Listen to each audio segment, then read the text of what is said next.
Alright. See, here we have this one here ready to sew down, and it is pinned down really good, except for right here. We're going to keep it open. So, now, this is how we're going to do it.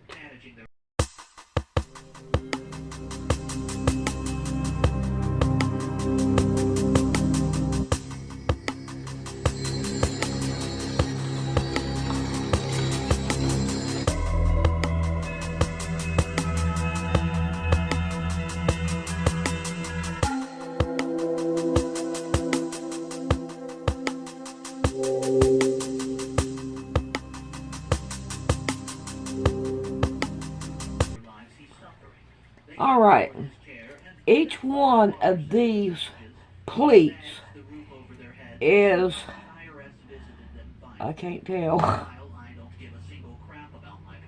I can't see it that good, 1/3, I think. Anyway, it's real skinny. Alright, and I took each one and I turned it this way on each one. Kept the same way. Now, it ain't going to hurt anything if you go opposite of each other. It's not really going to matter. So, now I have it like this. Now, I'm going to pin it down to my small one, which is going to go, I'm going to pin it straight down. And on this side, straight down. Alright, I'm going to come to this one, and I'm going to pin it sideways. That tells me that, that one kind of sideways. That this needs to stay like this so I can, sew it down. Alright, I'm going to go on around, and I'm going to pin it all the way around. Come on. Alright, so now, then with this part, I'm going to pin it down to it. And make sure that I don't have any extra up here. Because if I got extra, like I do on this one, I need to fix it. So, what I'm doing is just pulling it to where it will do right. Alright, one more.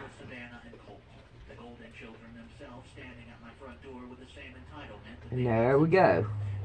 Alright. So, now, what I'm going to do is start sewing all these down, because I still have more to do, and I'm hoping it'll be big enough to make it. Alright, now I do have one done. Let me get this one done. Okay, now why didn't you go up? I turned you off. I did find out that if you made the pleat level as it's going underneath your sewing machine, it's a whole lot better than going against the pleat. Hey, good morning, everybody. Welcome back to the channel, and thanks for all the awesome birthday wishes. Gosh, tongue twister today. And the eclipse happened, went off without a hitch, and I pretty much stayed put here for my birthday. I just hung out, you know, kind of observed the eclipse. It was a weird eclipse, wasn't it? They called it devil horn eclipse, and I guess it was visible on the eastern seaboard. For any of you that live in New England, you probably saw it if you were up first thing in the morning, like 6:30 a.m., 7 a.m. is when it kind of went down, and it was a partial eclipse, and so apparently it looked like devil horns coming up out of the sunrise. What a trip, right? I hope everyone's doing well this morning. Lots to catch up on, lots going on in the tech sector that we need to talk about. There's also black bag roundups happening in plain sight here in 2025, if you can believe that. a lot of what people have been talking about. This has been going on for a long time, but now they're making it public under the guise of rooting out green card holders that Trump wants to deport. So we'll, talk about that as well on college campuses. And let's go ahead and get started. Now, if you haven't heard this by now, this is breaking information. People are upset now about Trump's tariffs on vehicles, and Trump says he could care less how much we pay for our vehicles as the tariff deadline looms. I believe it's April 4th, is it? Or April 2nd or 3rd. I can't remember the date where these are supposed to kick off. But before we read this, understand that no American cars, I'm going to repeat this, no American cars are fully assembled in America, and all American cars have foreign parts. So any tariffs on these foreign countries will mean higher car prices, higher insurance, regardless of whether or not you buy an American car. That's not going to matter, foreign or domestic. Trump's telling people, oh, just buy American, but that's not going to matter. Let's read this. Trump says he couldn't care less if car prices go up due to tariffs. People are going to buy American made. Yes. And it might reduce their price somewhat compared to all foreign cars. But at the end of the day, all car prices are going to go up. Now, it's funny because I always thought, I don't know if this is a Mandela moment, but I always thought that the phrase was, I could care less. And Trump says, I couldn't care less. So I don't know, correct me if I'm wrong on that. Did he say this correctly? I couldn't care less. I think it's supposed to be, I could care less. Another one of those I Pet Goat 2 moments, right? Remember Bush in I Pet Goat 2? Fool me once. He didn't even remember like the saying. And he just said, shame on you, can't get fooled again. This is maybe one of those moments that signals some kind of influence happening. Let's keep reading here. President Trump said he couldn't care less if international automakers increase pricing due to his 25% tariffs on all foreign-made auto parts and imported vehicles, announced several days ago. The move, which was censured by foreign automakers and leaders and led to the fall of shares and stocks for companies like General Motors and Ford, escalated tensions and a looming trade war. The American Automotive Policy Council, representing domestic automakers, said in a statement that it is critical that tariffs are implemented in a way that avoids raising prices for consumers and that preserves the competitiveness of the integrated North American automotive sector. In a sprawling interview with NBC News, Trump maintained the message is congratulations. If you make your car in the United States, you're going to make a lot of money. If you don't, you're going to have to probably come to the United States because if you make your car in the United States, there is no tariff. Asked whether he had convened U.S. auto industry CEOs to tell them not to raise prices, Trump responded, no, I never said that. I couldn't care less if they raise prices because people are going to start buying American-made cars. Wow. I couldn't care less. I hope they raise their prices because if they do, people are going to buy American-made cars. We have plenty.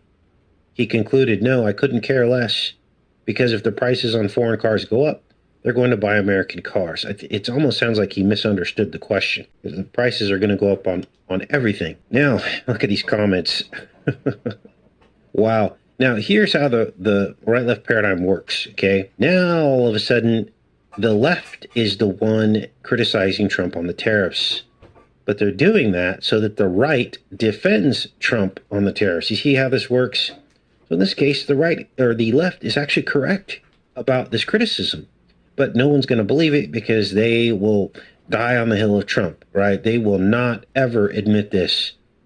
So here we are, you guys. This is going to get real ugly. Now, way back when, before the election, we had discussions about this. And I remember I told you guys, get what you need now. Take advantage of these Christmas sales, which I never, ever give that advice. But in this instance, I said, our entire economy is going to change. And you should probably get the things you need, goods that you're going to need, chainsaws, all that stuff. Remember this discussion we had before, like, Trump even won? I was like, you guys, first of all, he's going to win. Second of all, you need to get your things now. Well, those of you that took my advice are good because you have everything you need and you can weather the storm. Those that didn't, who are going to have to buy a new car this year or even a used car or anything else, are going to pay a lot more than you did before. Crazy, right? And of course, there's all this talk of recessions. And I don't know if I anticipated an actual recession, but it just goes without saying, right?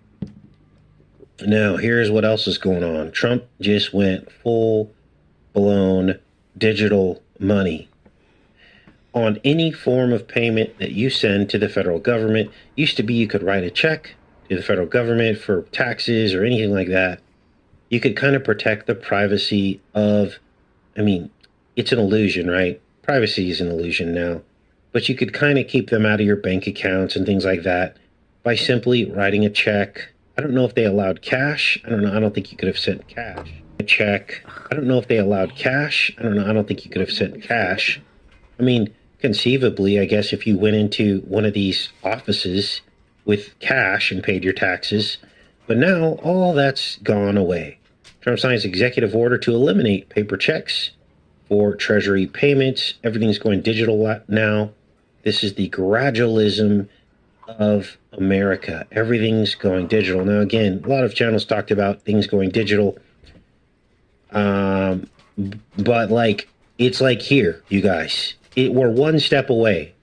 Once the federal government sets the precedent, the rest is going to just snowball. Now, let's read this. This is important. The federal government will stop issuing paper checks for disbursements effective September 30th and will stop accepting them for payments as soon as practicable. At that end, the federal government will switch to electronic payments as mandated by the executive order. This order promotes operational efficiency by mandating the transition to electronic payments for all federal disbursements and receipts by digitizing payments to the extent permissible under the law. Wow, the disbursement for which the federal government will stop issuing paper checks include intergovernmental payments, benefits, vendor payments, and tax refunds. So here we are. Now, a lot of other channels have already reported on this. I think I heard Call for an Uprising did a show on this a couple days ago. So this is not new information for most of you. But we need to raise the alarm bells. There's not a lot we can do at this point. Trump now has a mandate. He believes he can do anything he wants because he was elected unanimously.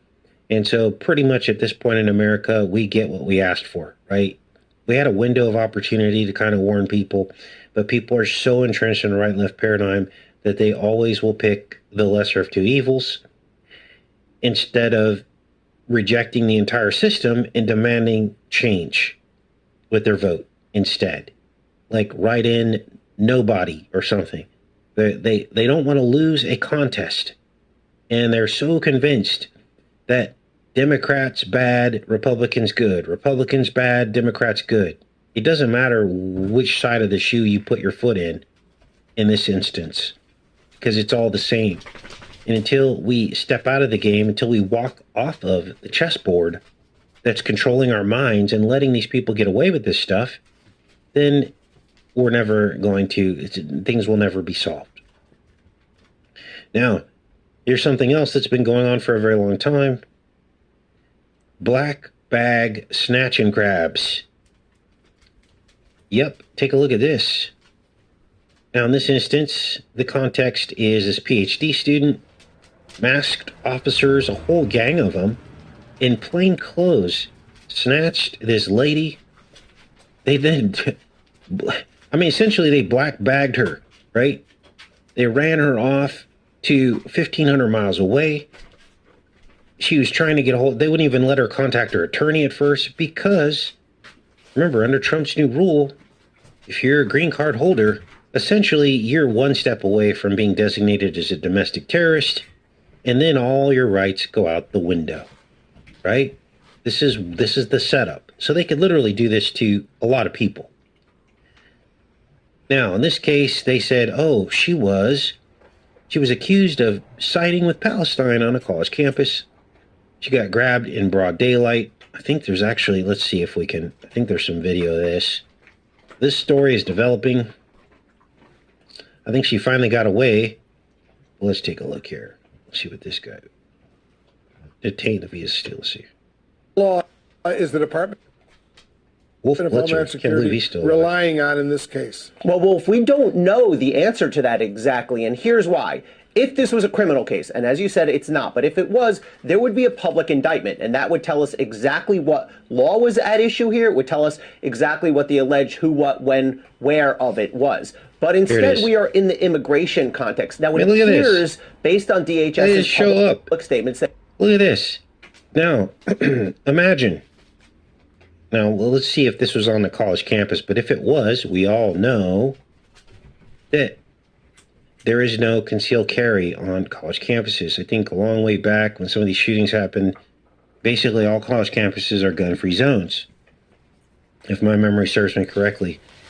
Because I was going to say, you know, like, you see a woman being grabbed by a group of men who are claiming to be police but look nothing like police.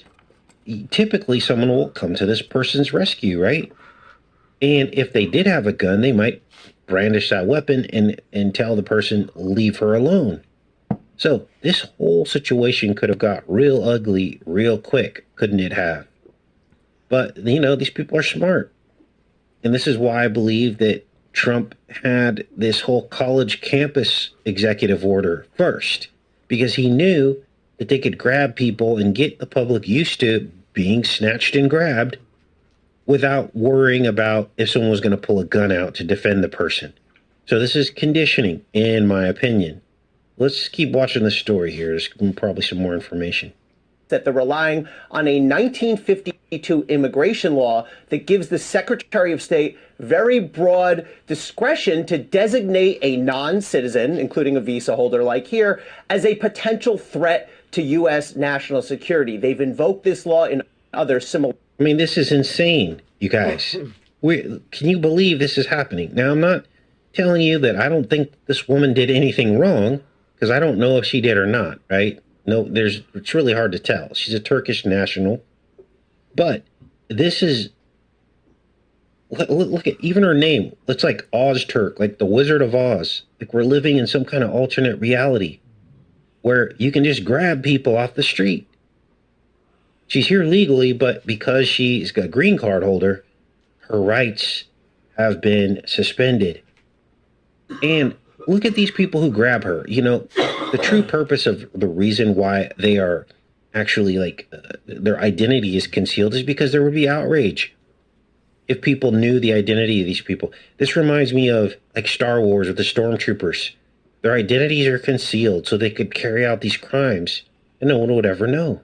Let's keep watching here. Cases. It has rarely been used over the 70 plus years of its existence, but it looks like under the new Trump administration, DHS is relying on this law more and more frequently. So, Ellie, what legal arguments do you expect Ozturk's lawyer to use to challenge all of this? So I think we should look for two arguments. The first argument is that the law itself cannot give the Secretary of State unilateral authority to simply declare someone a security threat and deport them. The argument will be that the individual is entitled to some type of due process, some type of way to contest this. I think that's going to be the core argument that we see here from the lawyer for this student. In the article that she co-authored at the Tufts University student newspaper, she says, among other things, credible accusations against Israel include accounts of deliberate starvation and indiscriminate slaughter of Palestinian civilians and plausible genocide. Is that enough for the U.S. government now to say she should be kicked out? Well, I think that'll raise another legal issue. I think another thing that we'll hear from the student's lawyer is that she's being singled out because of the content of her speech, because of statements like that she has made publicly. And I think the argument will be that that's a First Amendment violation. What I think we'll hear in response from the government, from DHS, is Congress drafted this law. They passed this law in 1952, and they meant to give the Secretary of State very broad discretion. And so the Secretary of State, in the argument of DHS, has the ability to determine that somebody's a national security threat, and that's that, and there's no further proceeding. We've learned that Ozturk has been transferred to a detention facility in Louisiana, despite a judge issuing an order for Ozturk not to leave the state of Massachusetts, where Tufts University is. Do we know, Ellie, when this order was given and whether the Department of Homeland Security may have intentionally defied the judge? So that's it. So we've got rogue Department of Homeland Security doing what they want. To me, this is no different than what happened in World War II with the Japanese put in internment camps. It's no different. Yes, it's one individual. It's not a whole group of people, but they are going after these people. This is just one story that hit the news. Think of all of the people that haven't hit the news, that they're keeping on the down low as to not incite the public. So here we are. If your thoughts are, if your things that you write and talk about in social media are against the United States government and you're a green card holder, it's fair game for anybody. Right now, it's the Israel issue. But tomorrow, it could be something else. Tomorrow, it could be, oh, I don't believe in the new rule for artificial intelligence. And they'll say, oh, you can't say that. Today, it's a green card holder. Tomorrow, it could be an American citizen. And this is the snowball effect of how all this is going to go down. Wow. Now, one of you sent me this. Brookhaven is in the national news. She wouldn't know it by looking at the headlines because no one's really talking about it until now. Legendary U.S. particle collider is about to perform its final smash. Yes, Brookhaven is closing. Now, we've done a lot of decodes on Brookhaven National Laboratories, from its creepy zip code that predicted the opening and the destruction of the Twin Towers. Of course, the infamous zip code is 11973. We also covered the occult TV shows in which CERN appeared, like the TV show Evil, in which they said that the pit of hell was opened at it. We also talked about John Trump's Van de Graaff Company, high voltage electric company, who made it the Van de Graaff tandem machines that are now at Brookhaven right now. Like if you were able to go to Brookhaven and see the Van de Graaff tandem machines, huge power sources, the original power sources for the particle accelerator. Literally, John Trump put that together with Van de Graaff and their company. We even talked about a theoretical energy weapon that could turn steel into dust. And so here we are, and it says after 25 years of smashing gold nuclei together at light speeds, Brookhaven National Laboratories' relativistic heavy ion collider is hanging up its boots. Superconducting magnets. The collider's final run, its 25th, kicked off this week on Long Island in a swan song for the venerable collider that will be succeeded, in fact, transformed into Brookhaven Labs electron ion collider. So they're transforming into something else. Over the course of 2025, the physicists will complete data collection on quark gluon plasma, the soup of particles that existed in the early stages of the universe. The original idea behind the RHIC was to create for the first time on Earth a state of matter that existed in the universe, a few blah, blah, blah, all the nonsense. You don't think that when you boil water, you're going to make something that's much more liquid than water itself, right? So this is just some theory that they're talking about here. So it's not actually going away. They're just transforming it into something different. The RHIC is going to be now the EIC. So here's the new plan. And it looks similar, I guess. Let's take a look at this. Here's a side-by-side. They're adding something here. electron accelerator. That's new. Gosh, it's just like, so I know this is a bit of a loose connection, but essentially they went from the gold particles to something new. And you can almost make out the 666, which is, of course, in the logo of the CERN Hadron Collider. This first one here is a 6, then there's a 6 here, and then there's a 6 down here. Spooky, you guys, very spooky. So a next generation Hadron Collider will be in its place. So we'll be following this. I'm sure that there'll be much more occult symbolism surrounding this new technology that they're upgrading this to. From gold to now, what is this? What do they call it? An ion? Electron ion. Okay, so instead of gold particles, electron ions. Interesting. Now, if you haven't heard by now, let's get into some of these next stories. Elon Musk just sold Twitter X to his own AI startup for $33 billion. Of course, it's $33 billion, right? Of course, it has to be. Let's see if there's a video here or we can read this. This was March 28th. What is he saying here? Okay, this is Fox News. And I think it might be the biggest revolution in government since the original revolution. But at the end of the day, America is going to be in much better shape. America will be solvent. The critical programs that people depend upon will work, and it's going to be a fantastic future. But are we going to get a lot of complaints along the way? Absolutely. Wow.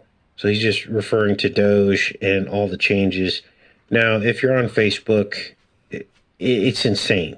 Like, there's an entire push on Facebook to whitewash this whole thing. And there are huge channels and posts with thousands and thousands and thousands of likes and views hailing Elon Musk as some kind of savior, some kind of Renaissance man. And everyone's agreeing. They think he's so smart. I mean, when I talk to the sleep people, their impression of Elon Musk is that he's brilliant and we should be, he's basically being compared to Einstein almost in what he plans to do. And people are putting complete trust in this process, thinking that there's nothing to see here, move along. Everything's going to be fine. We just need to trust these people. They know what they're doing. Blah, blah, blah, blah. And it's startling to see how sleep people are about all this. They have no idea. Let's read this about this sale. Elon Musk's artificial intelligence company, xAI, has purchased his social media network, X, in an all-stock transaction, the billionaire Trump advisor announced on Friday. This combination will unlock immense potential by blending xAI, advanced AI capability, and expertise with X's massive reach. So, in other words, they're going to plug in your data from X. The combined company will deliver smarter, more meaningful experiences to billions of people while staying true to our core mission of seeking truth and advancing knowledge. The deal values xAI at $80 billion and X alone at $33 billion, including its debts well below Musk's roughly $44 billion purchase price for the social network in 2022. X users already had access to xAI's Grok chatbot, and the social network reportedly already had a stake in the AI company, but the tie-up could bring new advantages to Musk. Now, here's what I think is going to happen, and this is where we get into the title of the show today. Ghost AI Bot. I believe that X will be integrated with Stargate AI at some point. The timing is impeccable, right? The timing is the giveaway. The announcement of Stargate AI just a few months ago, and now everything going AI, and AI being merged with X. And I believe that the end point of all of this will be the offering to those who can afford it, digital everlasting life. You guys, it's the only way that biblical prophecy can be fulfilled, that they will seek death and not find it. Let me explain to you how this might work.